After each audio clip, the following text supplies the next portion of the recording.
Good afternoon, people. Welcome to BVOP Radio. Miss B is the voice of the people radio station.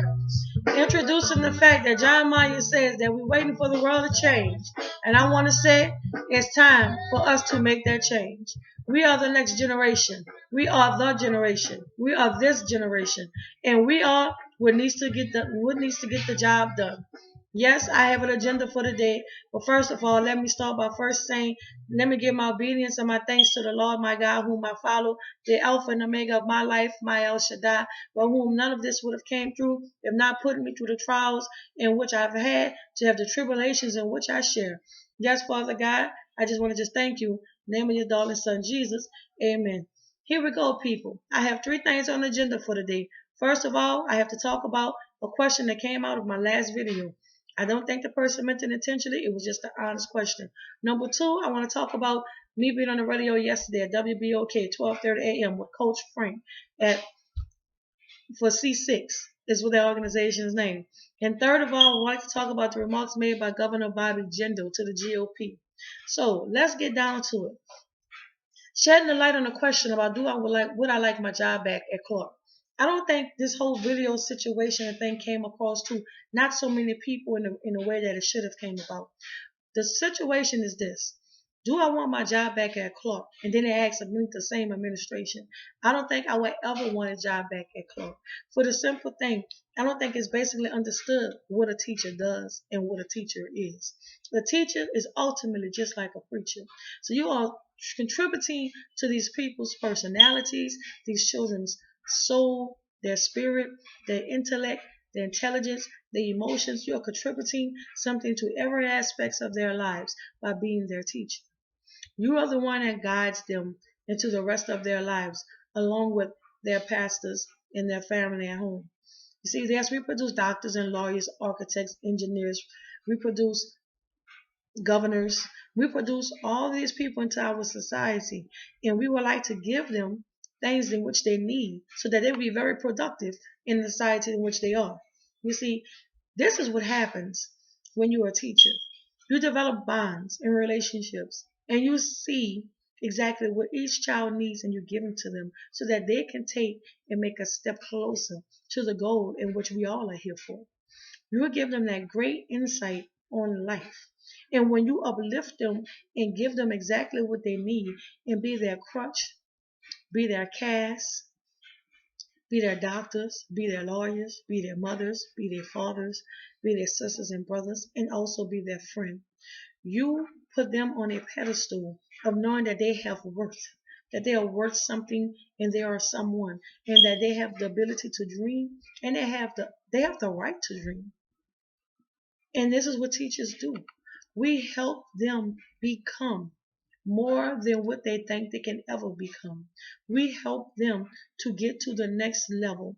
We connect the dots when they know not how to connect the dots. We produce. We produce the greatness of the world. So if the question remains, does this video is about me getting my job back? If the question remains that BVOP is about me working at Clark, then no, I do not want to work at Clark.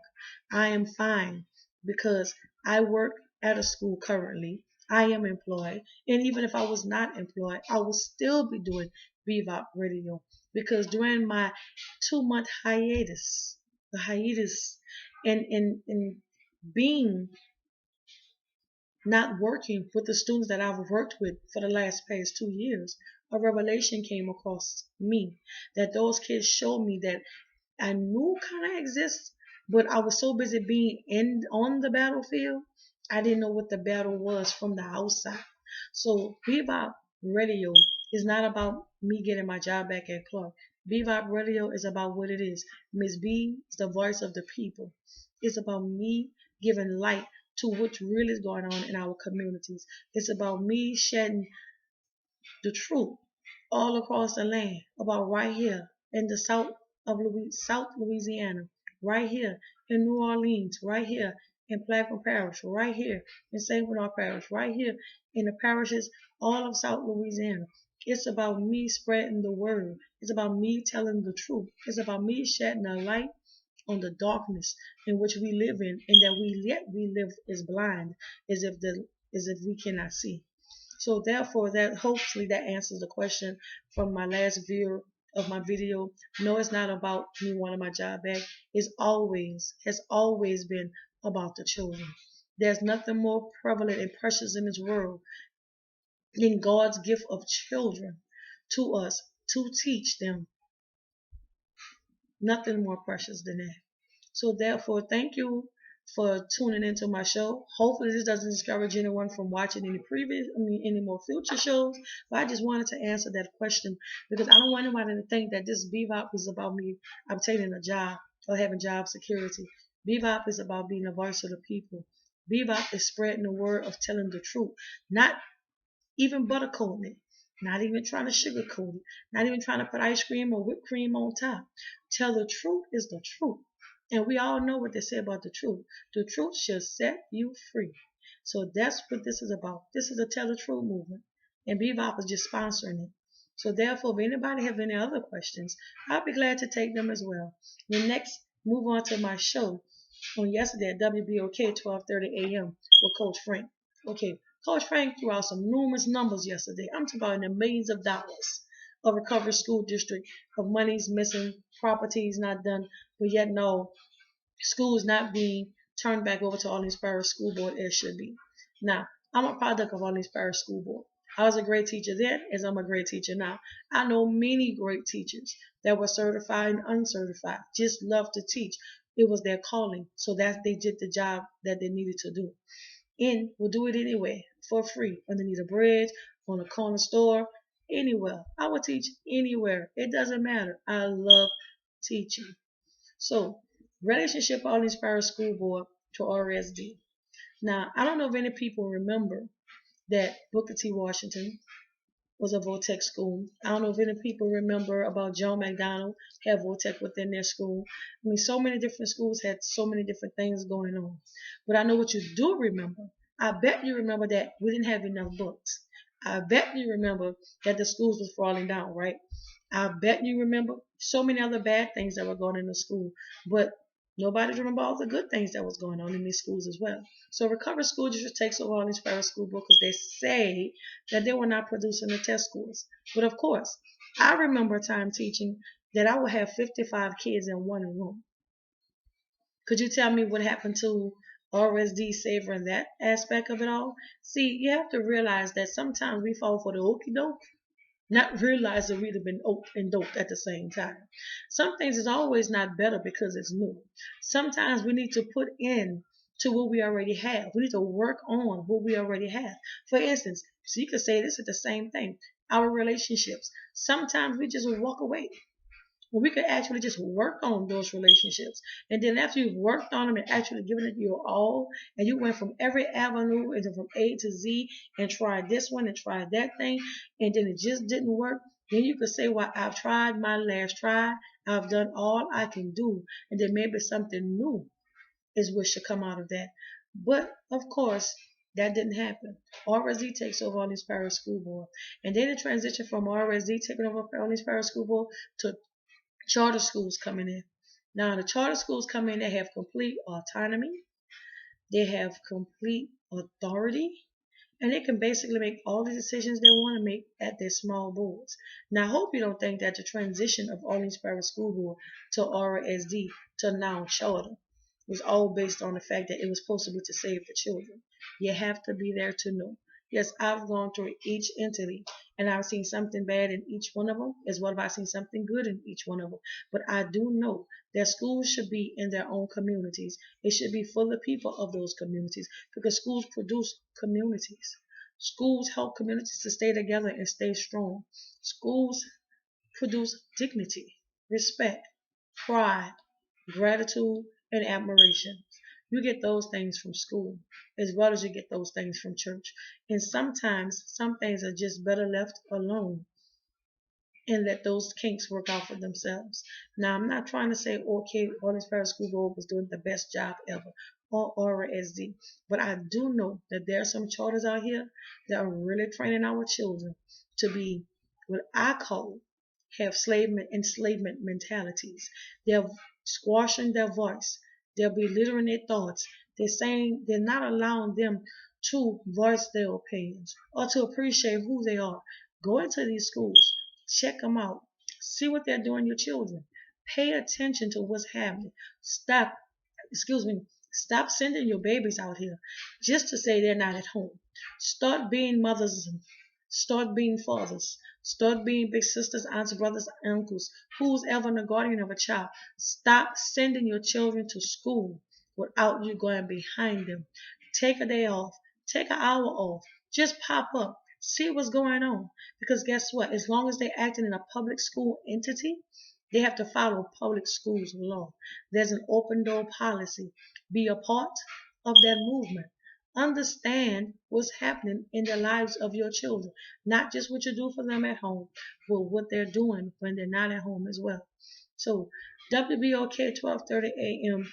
was about saving the children from being disregarded and annihilated, dismembered through their mental capacities and their emotions by having to tolerate such disgruntled and disranged treatment in these charter schools. Like I said before, not all charters do it, but there are a lot. There are a lot out here that's training your children not to be men and women. They're training them not to be strong African men and women. They're training them to depend on the person that's standing in front of them to make the decisions for them and to speak for them. We are people have always been strong. We have always known how to fight, protest, speak your mind. Watch what you do and watch who you send your children to. That's my conclusion for topic number 2. Now, going into topic number 3, we're talking about Governor Bobby Jindal. Did you hear? Nah, you couldn't have heard. Because I know my people who would have heard Governor Bobby Jindal say the best way for minorities to end racism would be to act more white would have been an outrage. They would have been totally outraged. We'd have had a protest, we'd have had poster boards, we'd have had bullhorns, we'd have had t-shirts that said rest in peace on Jindal's remarks. But no, we couldn't have heard that he's saying for us as African Americans who's been enslaved for over 400 years, who's still fighting for dignity and respect in the U.S. society as of today. In the Trayvon Martin case with George Zimmerman, and in any other case that's out here, that we're still fighting today for the same rights in a country that we've built ourselves, you must say, from the ground up, could not have understood or heard at the GOP that Governor Bobby Jindal said for our minorities to end racism, we must act white. I think that is utterly disrespectful and degrading, and he should not be our governor. So I'm passing this out and I'm charging you guys to pay attention to what's going on. And you talk about impeachment when you talk about Barack Obama. Let's impeach Bobby Jindal. Let's get it together. He's messed up our education system. Now he's telling us for us to end racism, we need to act white. And all of this done is killing the black communities, not just the black communities in New Orleans, the black communities of Plaquemine Parish as well. The East Bank of Plaquemine Parish has been inundated with nothing going on, not just because the parish president, not just because councilmen and stuff are having a hard time, because it comes from the top. Pay attention to the policies and processes that are being made. Pay attention to the rules and regulations that people are making and laws that are being made that's governing your communities, your life, your children's lives, and everybody else whom you love. It is time that we make the change. It is time that we stop waiting for people to change the world for us, and we begin to change the world ourselves. It is time that we as a people stand as those people stood in the civil rights movement. It is a time that we make that change. I'm highly upset. But at the same time, I'm using this platform to put the voice out there. I want to tell the truth and shed the light on so many things that's going on. We must always remember the moment when we sit down, and even as I'm doing this video, there's a billion other things that's going on in this world, and there's a billion other things that's going to affect us. So as a people, we need to become more well-read. We need to become more well-educated, and we need to be full of more knowledge so that we can learn to make that change for ourselves. So I just want to just thank you for tuning in to BVOP Radio on today and just make that change. Please do it for the people.